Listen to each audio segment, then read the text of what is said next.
കാസർഗോഡും ED. Raid. അവയവദാന കച്ചവടത്തിൽ ഇടനിലക്കാരനായ മേൽപ്പറമ്പ് സ്വദേശി നജീബിന്റെ വീട്ടിലാണ് പരിശോധന.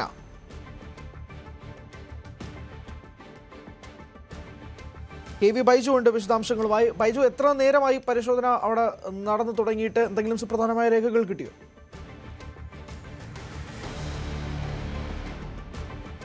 ഹരി, പുലർച്ചെ മുതൽ തുടങ്ങിയ പരിശോധനയാണ്. ഇപ്പോഴും പരിശോധന തുടരുന്നുണ്ട്. നേരത്തെ ഡാനി സൂചിപ്പിച്ചതുപോലെ ഈ കേസിലെ പ്രധാന മുഖ്യപ്രതിയാണ് ഈ നജീബ് എന്ന് പറയുന്ന മേൽപ്പറമ്പ് സ്വദേശി മുഹമ്മദ് നജീബ് കല്ലട്ര എന്നാണ് ഇയാളുടെ പേര്.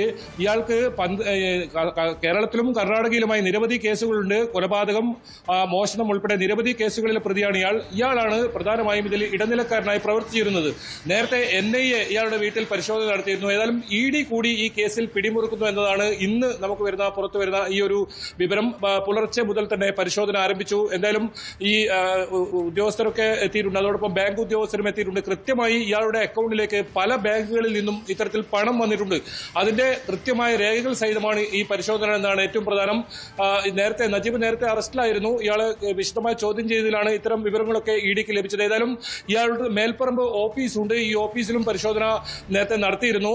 ഈ ഓഫീസ് കേന്ദ്രീകരിച്ചാണ് വലിയ തോതിലുള്ള ഈ അവയവദാന തട്ടിപ്പിന്റെ കഥ തുടരുന്നത്.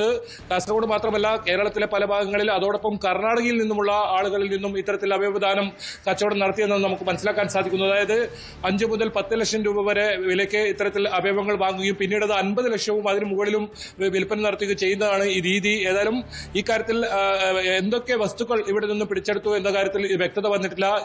പരിശോധന ഇപ്പോഴും തുടരുകയാണ്. ഗേറ്റ് അടച്ച് വലിയ സുരക്ഷാ സന്നാഹത്തോടു കൂടിയാണ് പരിശോധന നടത്തുന്നത്.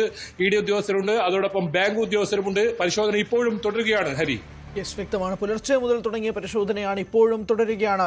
നജീബിന്റെ വീട്ടിൽ EDയുടെ പരിശോധന. കെ വി ബൈജു ആണ് വിശദാംശങ്ങൾ നൽകിയത്.